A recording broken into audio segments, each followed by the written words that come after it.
नमस्कार दोस्तों, आपका स्वागत है मेरे YouTube चैनल सारांश क्लासेस पर। हमने जो पीछे वीडियो बनाई थी उसमें हमने ये बात की थी कि विस्थापन और द्विविस्थापन अभिक्रियाएं क्या होती हैं, सक्रियता सारणी की परिभाषा दी हमने, उसके बारे में बताया। और उसके बाद हमने देखा कि विस्थापन और द्विविस्थापन अभिक्रियाएं क्या होती हैं।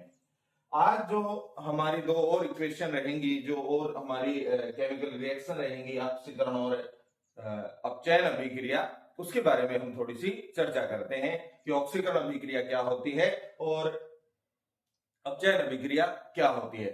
सबसे पहले हम बात करते हैं ऑक्सीकरण अभिक्रिया की कि ऑक्सीकरण अभिक्रिया किसे कहते हैं, क्या होती है ऑक्सीकरण अभिक्रिया। ऑक्सीकरण अभिक्रिया का दूसरा नाम ही उपचयन अभिक्रिया भी हम इसको बोलते हैं। तो हम इसको ऑक्सीकरण अभिक्रिया कहें या उपचयन अभिक्रिया कहें, दोनों एक ही बात होती है। क्या होती है ऑक्सीकरण या उपचयन अभिक्रिया?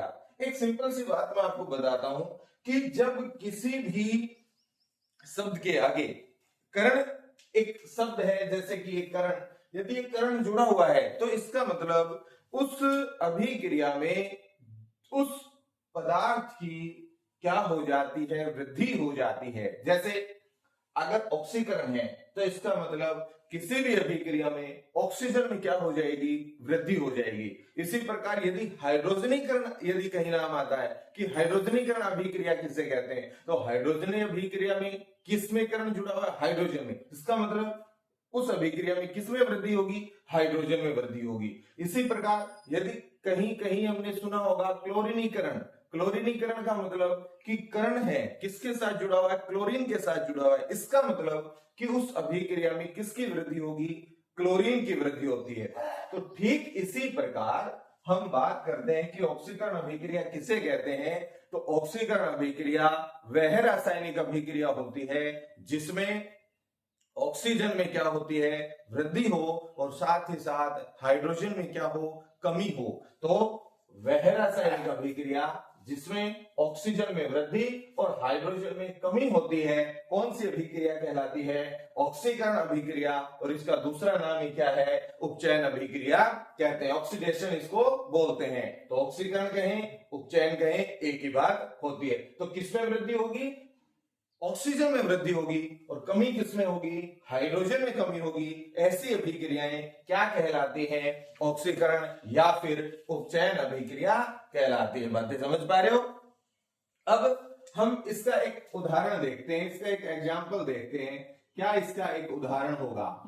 पेपर में अक्सर पूछ लिए जाते हैं कि ऑक्सीकरण या उपचयन अभिक्रिया किसे कहते हैं, इसके एक उदाहरण दीजिए, इसके दो उदाहरण दीजिए, या इस प्रकार की बातें। तो उदाहरण क्या दें कि मैग्नीशियम, मैग्नीशियम प्लस ऑक्सीजन क्या बन जाएगा आपका, MgO, मैग्नीशियम ऑक्साइड। तो अब देखिए जरा, मैग्नीशियम का क्या हो गया, ऑक्सीकरण हो गया। मैग्नीशियम का क्या हो गया, ऑक्सीकरण हो गया। मैग्नीशियम में किसकी वृद्धि होगी, ऑक्सीजन की वृद्धि हो गई, अर्थात मैग्नीशियम का ऑक्सीकरण हो गया। और ऑक्सीकरण के पश्चात क्या बन गया, किसमें ऑक्सीकरण हुआ, मैग्नीशियम ऑक्साइड, MgO में इसका क्या हो गया, ऑक्सीकरण हो गया। तो किसकी वृद्धि हो गई, इसमें ऑक्सीजन की वृद्धि हो गई। किसकी वृद्धि हो गई, ऑक्सीजन की वृद्धि। एक और एग्जांपल हम ले सकते हैं, कार्बन प्लस ऑक्सीजन क्या बन जाएगा, कार्बन डाइऑक्साइड। तो इसमें भी किसकी वृद्धि हो रही है, इसमें भी ऑक्सीजन की वृद्धि हो रही है।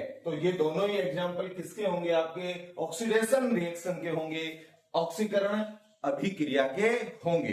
दूसरी, ये तो हमने क्या देखा कि ऑक्सीजन में क्या हो रही है, वृद्धि, लेकिन साथ ही साथ हाइड्रोजन में भी क्या हो रही है, कमी हो रही है। तो एक एग्जाम्पल अगर कमी वाला अगर हम देखें तो क्या हो सकता है कि H2S, hydrogen sulphide, hydrogen sulphide की क्रिया मान लो हमने ऑक्सीजन के साथ करवाई, तो क्या बनेगा आपका, यहां पर H2O बन जाएगा और साथ में सल्फर यहां से क्या हो जाएगा, बाहर निकल जाएगा। इसका मतलब क्या हो गया कि सल्फर का क्या हो गया, ऑक्सीकरण हो गया, अर्थात सल्फर में से हाइड्रोजन की क्या हो गई, कमी हो गई, हाइड्रोजन सल्फर में से निकल गया, इसका कमी हो गई इसकी, और सल्फर यहां से बाहर निकल जाएगा। इस इक्वेशन को जब हमने संतुलित किया तो कुछ इस प्रकार से बन जाएगा 2H2S हाइड्रोजन सल्फाइड। इसकी क्रिया किसके साथ हुई? ऑक्सीजन के साथ जब हमने करवाई तो ये जल के अणु का रूप में बन जाएगा, और सल्फर में से हाइड्रोजन क्या हो जाएगा? बाहर निकल जाता है। तो ये आपकी जो इक्वेशन होगी ये भी आपका किसका उदाहरण है? ऑक्सीकरण अभिक्रिया का उदाहरण है। ऑक्सीडेशन रिएक्शन इसको बोलते हैं हम, उपचयन अभिक्रिया इसको हम बोलते हैं। तो ये यहां से क्या हो जाएगा? एक और उदाहरण अगर हम लेना चाहें तो ले सकते हैं। क्या एग्जाम्पल और हो सकता है हमारे पास?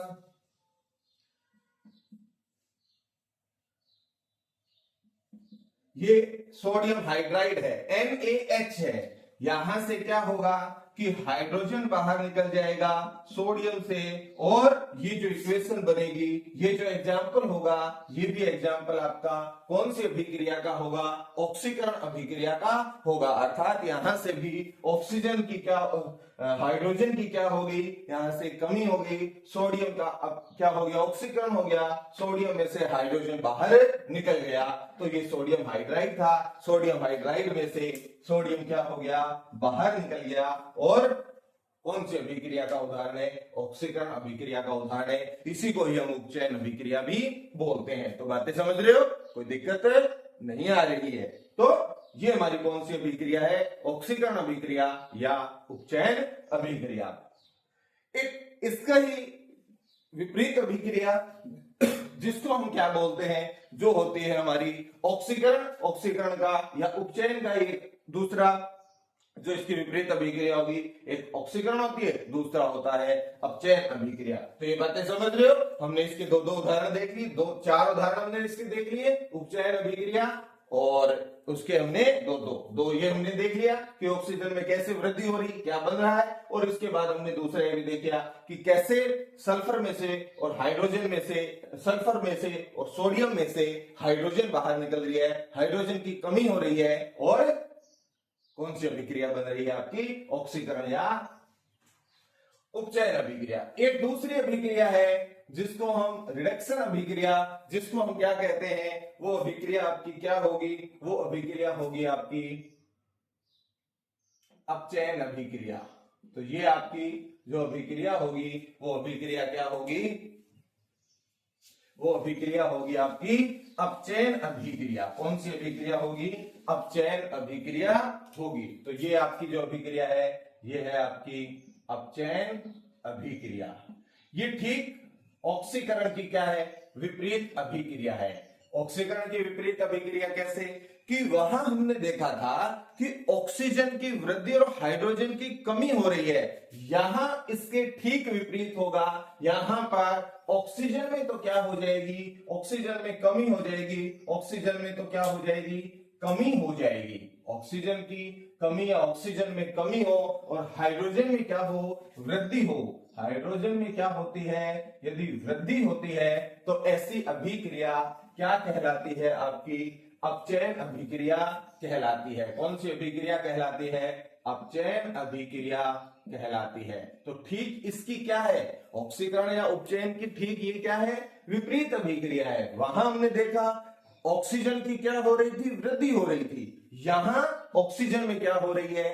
कमी हो रही है। ऑक्सीजन निकल जाएगी, ऑक्सीजन में कमी हो जाएगी, जबकि हाइड्रोजन में क्या हो जाएगी? वृद्धि हो जाएगी। हाइड्रोजन में क्या होगी? वहां हाइड्रोजन में कमी हो रही थी, हमने देखा था सोडियम में से और सल्फर में से कैसे हाइड्रोजन की कमी हो गई थी, उसके उदाहरण हमने देखे थे। उसके बाद हाइड्रोजन में क्या होगी? वृद्धि होगी। ऐसी अभिक्रियाएं अपचयन अभिक्रिया कहलाती हैं, रिडक्शन रिएक्शन कहलाती है। तो अब इसका भी उदाहरण हम देखें। तो इसका उदाहरण यदि हम देखें तो क्या होगा? इसका एक उदाहरण कि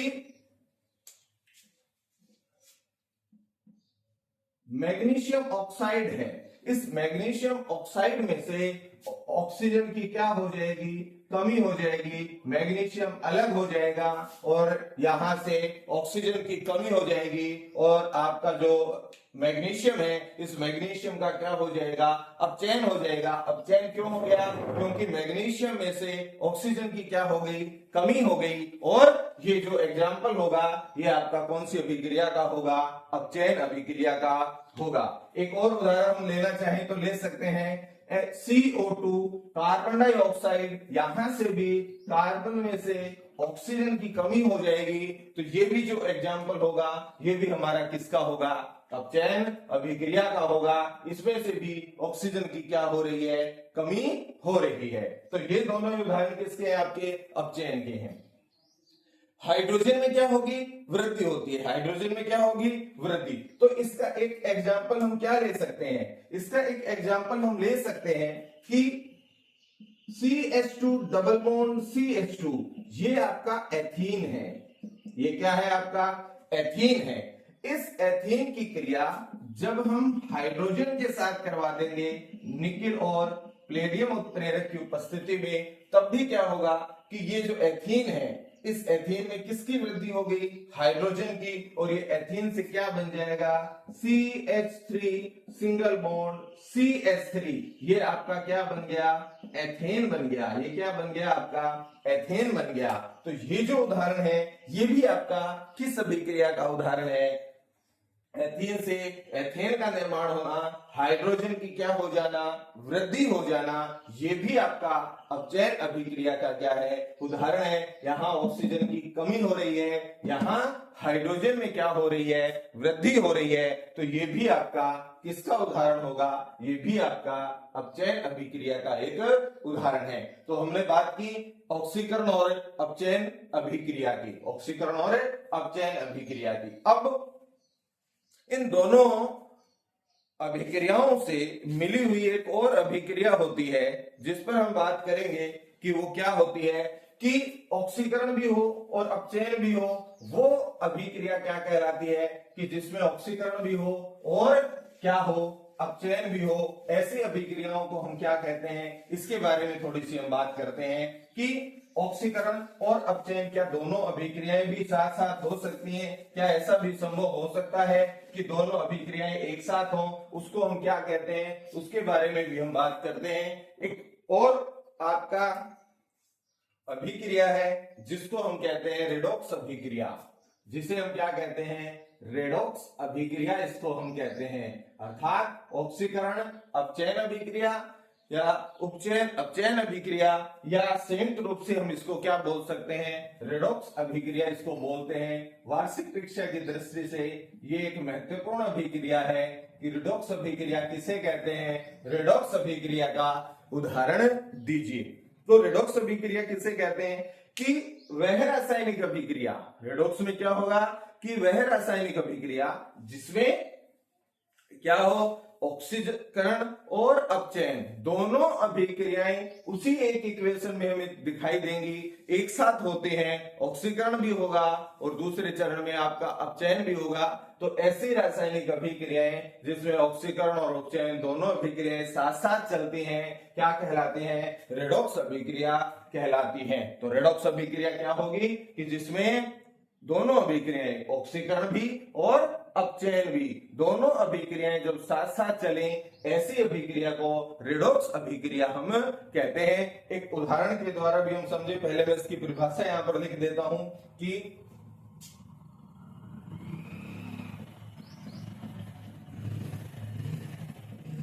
वह रासायनिक अभिक्रिया,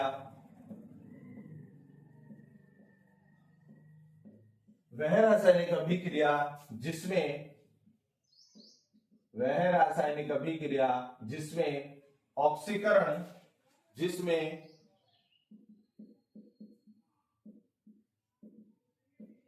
ऑक्सीकरण तथा अपचयन अभिक्रियाएं, वह रासायनिक अभिक्रिया जिसमें ऑक्सीकरण तथा अपचयन अभिक्रिया साथ साथ चलती हैं, साथ साथ चलती हैं, क्या कहलाती हैं, वह रासायनिक अभिक्रिया जिसमें ऑक्सीकरण तथा अपचयन अभिक्रिया साथ साथ चलती हैं रेडॉक्स अभिक्रिया कहलाती हैं। कौन सी अभिक्रिया कहलाती हैं? रेडॉक्स अभिक्रिया कहलाती हैं। कौन सी अभिक्रिया? रेडॉक्स अभिक्रिया कहलाती हैं। इसका यदि हम एक एग्जाम्पल समझने का प्रयास करें तो क्या हो सकता है रेडॉक्स अभिक्रिया का उदाहरण? हमारे पास एक ये है आपका zinc oxide, zinc oxide, zinc oxide. इस जिंक ऑक्साइड की क्रिया जब हम कार्बन के साथ करवाते हैं, किसके साथ करवाएंगे? कार्बन के साथ करवाते हैं, तो क्या होगा कि कार्बन के साथ जब करवाएंगे तो यहां से इस ऑक्सीजन का यहां से कमी हो जाएगी और किसमें चला जाएगा? ये क्या बन जाएगा आपका? Zn बच जाएगा प्लस में कार्बन मोनोऑक्साइड बन जाएगी। तो क्या बन गया? ZnO से, जिंक ऑक्साइड से क्या बन गया? कार्बन की क्रिया जब इसके साथ करवाई तो Zn बन गया और इधर क्या बन गया? कार्बन मोनोऑक्साइड बन गया। अब क्या हुआ कि जैसे ये आपका ZnO था तो यहां से ZnO से क्या बन गया? ZnO से यहां Zn बन गया, अर्थात ऑक्सीजन की क्या हो गई? यहां कमी हो गई। ऑक्सीजन की कमी का मतलब कौन सी अभिक्रिया है? अपचयन अभिक्रिया है। कौन सी अभिक्रिया है? अपचयन अभिक्रिया है। लेकिन दूसरी तरफ साथ ही यहां देख पा रहे हैं हम कि सी कार्बन में ऑक्सीजन की क्या हो गई? वृद्धि हो गई, अर्थात ये जो अभिक्रिया है ये उपचयन अभिक्रिया या ऑक्सीकरण अभिक्रिया है। तो क्या हम इसमें देख पा रहे हैं कि ZnO की क्रिया जब कार्बन के साथ होती है तो Zn plus carbon monoxide CO बनते हैं, अर्थात इसका मतलब यह हुआ कि इस अभिक्रिया में एक तरफ अपचयन अभिक्रिया हो रही है, दूसरी तरफ उपचयन अभिक्रिया हो रही है, दोनों अभिक्रियाएं साथ साथ होती हैं। ऐसी अभिक्रिया क्या कहलाती है? रेडॉक्स अभिक्रिया कहलाती है। कौन सी अभिक्रिया कहलाती है? रेडॉक्स अभिक्रिया कहलाती है। एक और उदाहरण हम लेना चाहें तो ले सकते हैं CuO, कॉपर ऑक्साइड। इस कॉपर ऑक्साइड की क्रिया जब हम हाइड्रोजन के साथ करवाते हैं तो क्या होगा? यहां से भी CuO में से ऑक्सीजन निकल जाएगा और इसकी क्रिया किसके साथ हो जाएगी? हाइड्रोजन के साथ जुड़ जाएगी ऑक्सीजन। तो क्या हो गया? CuO से क्या बन गया? Cu बन गया। तो ये भी, इसमें भी ऑक्सीजन की क्या हो गई? कमी। तो ये कौन सी अभिक्रिया हो गई आपकी? अपचयन हो गई। हाइड्रोजन में ऑक्सीजन की क्या हो गई? वृद्धि हो गई। तो ये आपका ऑक्सीकरण या फिर कौन सी अभिक्रिया? उपचयन अभिक्रिया। तो ये अभिक्रिया भी हमारी क्या है? रेडॉक्स अभिक्रिया है। तो ZnO प्लस CO, C की क्रिया हुई तो CO और Zn बन गया। ऑक्सीकरण और उपचयन दोनों अभिक्रियाएं इसमें भी साथ साथ चल रही हैं और यहां भी कॉपर ऑक्साइड CuO की क्रिया जब हाइड्रोजन के साथ हुई तो आपका कॉपर से ऑक्सीजन की कमी हो गई, अर्थात अपचयन हो गया, जबकि हाइड्रोजन में ऑक्सीजन की वृद्धि हो गई। तो ये भी आपका क्या हो गया? उपचयन हो गया। तो ऐसी अभिक्रियाएं रेडॉक्स अभिक्रियाएं कहलाती हैं। तो आज हमने बात की ऑक्सीकरण, उपचयन, अपचयन अभिक्रिया की और रेडॉक्स अभिक्रिया की। तो ये सारी बातें पेपर की दृष्टि से भी महत्वपूर्ण है कक्षा 10 के बच्चों के लिए। तो इन अभिक्रियाओं को हम रेडॉक्स अभिक्रिया, ऑक्सीकरण अभिक्रिया और अपचयन अभिक्रिया कहते हैं। तो आज के लिए इतना ही। आगे जो हमारा इस चैप्टर का अंतिम जो क्लास होने वाली है उसमें हम ऊष्माक्षेपी, ऊष्माशोषी अभिक्रियाओं की बात करेंगे, संक्षारण विकृत गंधिता की बात करेंगे और फिर हमारे जो चैप्टर है ये संपन्न हो जाएगा, समाप्त हो जाएगा। उसके बाद हम कुछ नई बातें और करेंगे। तो ये बातें आप थोड़ा सा देख लेना, इसके मैंने आपको लिखवा भी दिए हैं बातें। तो आप यहाँ से नोट्स भी इसके बना सकते हो, नोट्स को भी आप लिख सकते हो, कोई दिक्कत इसमें होगी नहीं आपको। तो ज्यादा से ज्यादा इस चैनल को सब्सक्राइब जरूर कर लें ताकि आने वाली सूचनाएं आप तक पहुंच पाए और बेल आइकन के द्वारा आपको इनकी सूचनाओं का पता लगता रहे। सब्सक्राइब भी करते रहें, शेयर जरूर कीजिए अपने सहपाठियों से, अपने साथियों से, ताकि उनको भी इस कक्षा का आनंद लिया जा सके, उनको इस कक्षा से लाभ प्राप्त हो सके। आज के लिए इतना ही, धन्यवाद।